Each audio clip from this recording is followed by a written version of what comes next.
My name is Claire. I'm 38 years old.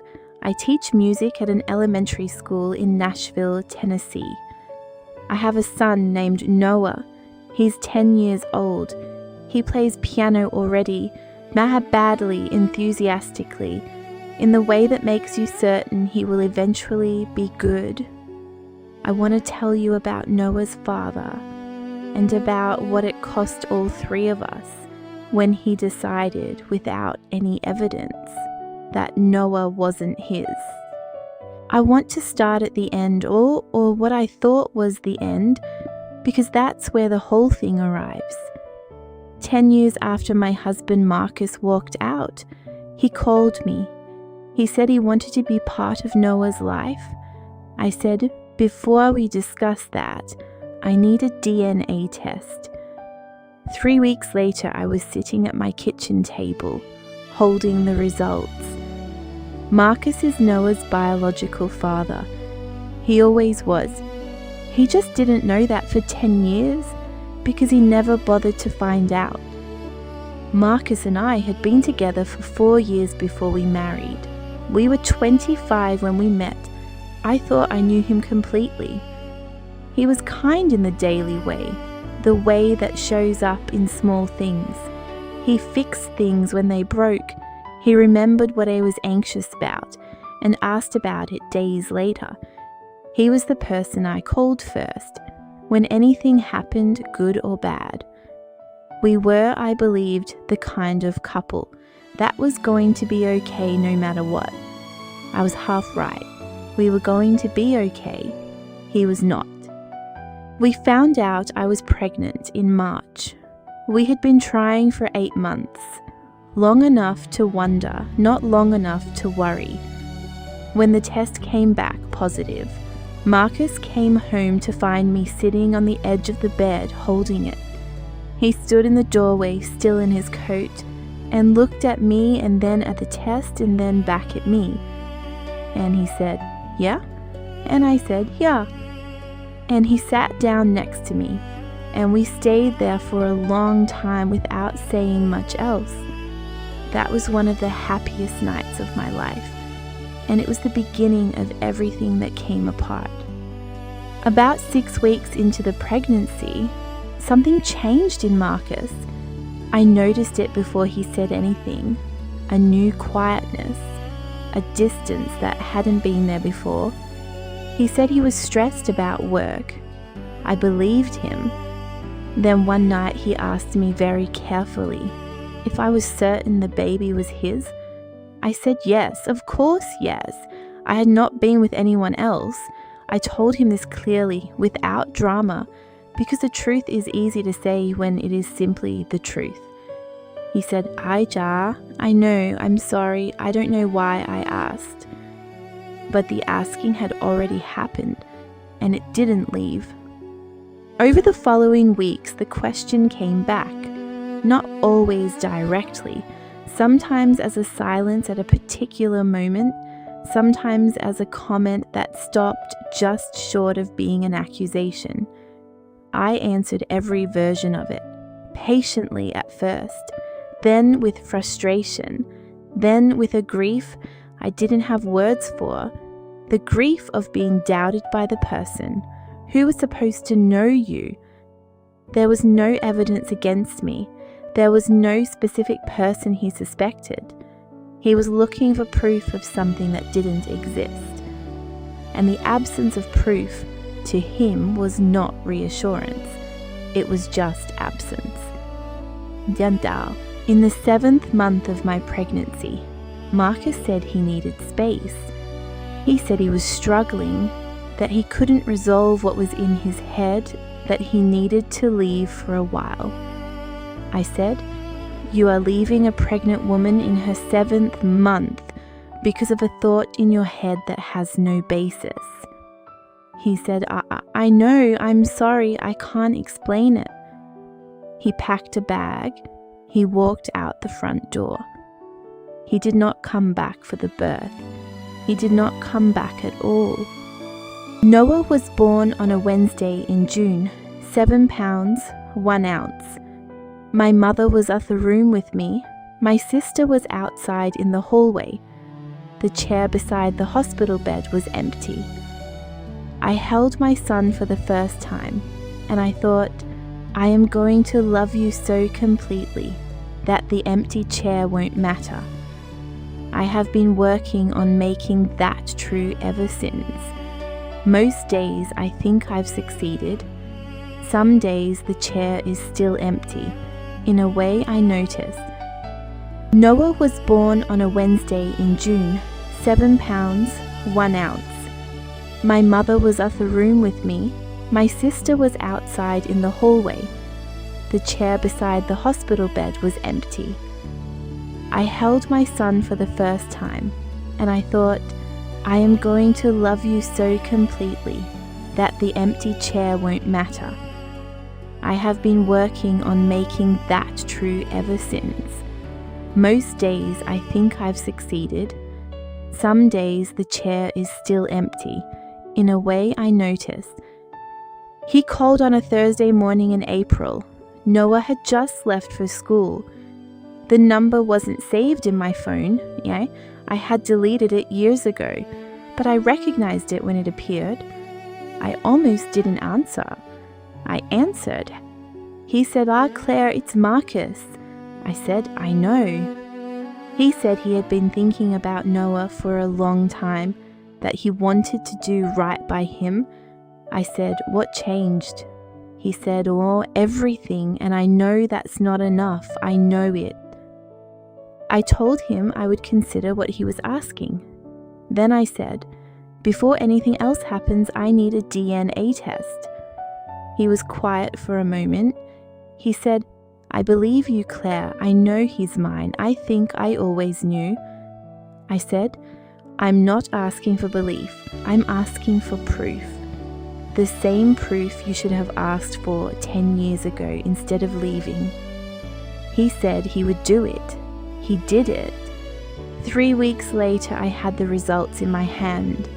Marcus is Noah's biological father. Of course he is. He always was. I had imagined sometimes what it would feel like to have proof. I thought it would feel like vindication, like something clicking back into place. It didn't feel like that. It felt like reading something I already knew, in a language I had spoken fluently for 10 years. I knew that when Noah was born. I knew it when I was filling out his birth certificate alone. I had always known. The test didn't tell me anything new. It only told me how unnecessary everything had been. I called Marcus when I had the results. He picked up immediately. I read him the conclusion. The alleged father, Marcos, cannot be excluded as the biological father of the child Noah. The probability of paternity is 99.9998%. He was silent for a very long time. Then he said, I'm so sorry. I said, I know. I didn't say anything else, because there was nothing else to say that would have been proportionate to what the silence needed to contain. We met in person 2 weeks after the test, in a cafe, neutral ground. He explained what had happened in his mind 10 years ago. He said he had heard something, a comment from someone, that had planted a thought he couldn't shake. He said he had never verified it, never asked anyone else, never sought evidence. He said, I just let it become true in my head, and then I couldn't unknow it. I said, well, if you could have taken a test at any point in the last 10 years. He said, I know. I said, you chose not to. He said, yes. This is what I sat with for a long time after that meeting. Not that he had doubted me. I had made a kind of peace with that. But that he could have resolved it at any point. A DNA test, available, simple, definitive. He chose every year for 10 years not to take it, which means the doubt was not the thing that kept him away. Something else kept him away. and the doubt was the story he told himself and me to make the leaving feel like something other than what it was. I told Noah about Marcus, not everything, he's 10, but the shape of it, that his father had made a mistake and wanted to try to make it right, and that it was Noah's choice what he wanted to do with that. Noah asked, "Why did he leave?" I said, "He thought something that wasn't true, and he didn't check if it was true before he left." Noah thought about this for a moment. He said, "That's not very smart." I said, "No, it wasn't." He went back to his cereal, and then he said, "Can I think about it?" I said, "Of course." 3 months after I told him, Noah said he wanted to meet Marcus once to see. I arranged it. A park on a Saturday. I sat on a bench 100 feet away where I could see them both. I watched my son meet his father for the first time. Marcus had ice cream. 2 cones, one for him, one for Noah, which was either a very calculated move or a genuine instinct. I couldn't decide which. Noah sat on the bench and accepted the ice cream. They talked for 40 minutes. I don't know what they said. It's not mine to know. After Noah went back to the car, Marcus sat down next to me on the bench. He said, "Oh, I'm sorry, I know that's not enough, but I need you to know I understand what I did." I said, "How? Tell me what you think you did." He said, I let a thought I never verified destroy our family.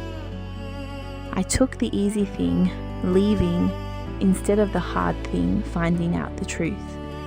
And I told myself a story to make that okay.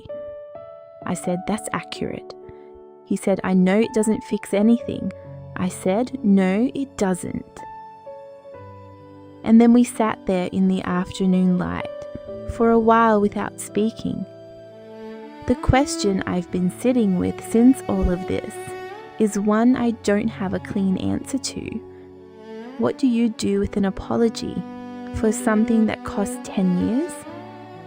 I've thought about forgiveness, about whether I owe it to him, to Noah, to myself. I've thought about what forgiveness actually means when the thing being forgiven is not a single act, but a sustained choice. 10 years of choosing not to know. I don't think I've arrived at forgiveness. I've arrived at something that might eventually become it. I'm not sure that's the same thing. Noah has met Marcus 3 more times since the park, each meeting his choice arranged at his pace. I don't ask him what they talk about. He is not a child who has been damaged by his father's absence. He is a child who built his sense of self around the people who were there. What Marcus can offer him now is something different, not a replacement for what was missed, but something new built on what's left.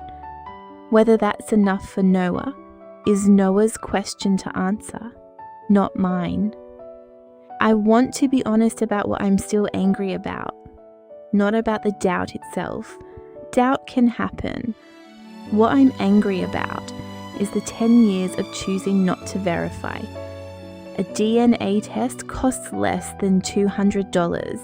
It takes a week. He could have taken it the week he left. He could have taken it the week Noah was born. He could have taken it the first Christmas Noah was alive without him. He chose not to. Every year. That is not a mistake. That is a decision made over and over. What happened to Marcus has a name in psychology: confirmation bias. Once a belief forms, even one with no real evidence, the mind begins to organize everything around it. Evidence against the belief gets dismissed. Evidence that could definitively resolve it gets avoided entirely. Because resolving it means the belief either stays or collapses. And if the person has already built their behavior around it, resolution becomes a threat. It's easier not to know. Marcus chose not to know for 10 years because knowing would have required him to reckon with what not knowing had cost, and he wasn't ready for that reckoning.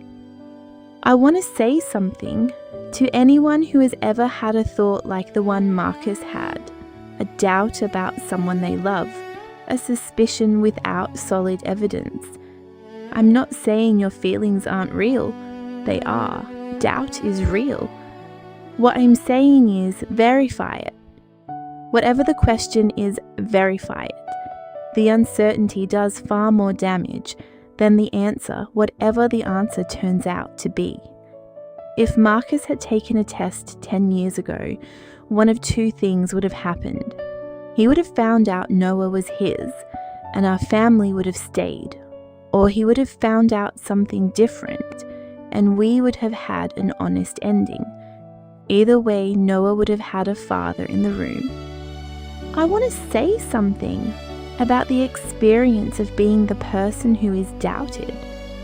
There is a particular damage in being asked to prove something that is simply true. It doesn't matter if you prove it, because the fact that the question was asked means the doubt exists, and now you know it exists. I never committed the thing I was accused of, but I spent 7 months defending myself against a thought that had no basis, and eventually the defense became exhausting, and then I was alone. That cost was mine to pay, and I never owed it. Noah is still practicing piano, still badly, still with complete commitment. Last week he played me a song he'd learned by himself, not from the lesson book, from a video he'd found online. It was a mess. He played it 3 times, getting slightly less messy each time. I sat on the couch and watched him and thought, you did not need to be saved. You were not waiting. You built yourself while I was watching. Whatever Marcus adds to his life from here, if he adds anything, will be in addition to someone who is already formed. I think that's a good thing. Most of the time, I'm sure of it. I want to ask you 2 questions. The first, if you have ever doubted someone without evidence, what stopped you from finding out for certain, and what did that cost the both of you? The second, if you have ever been the person who was doubted, what did it do to you? Not just the relationship, you. How long did it take you to stop defending yourself in your own head? I'd like to know both kinds of answers. All of it is part of the same story. Leave it in the comments. Before you go, if you have ever been the person who was doubted, accused, or suspected of something you did not do, I want you to hear something clearly. You do not owe your innocence to anyone. You proved it. You always knew it. The proof was never the point. The point was whether the person doing the doubting was willing to look. Their refusal to look was not about you. It was never about you. The cost you paid was real, but it was charged to the wrong account. You didn't owe it, and you were never required to become smaller because someone else's mind made you into a question you had already answered.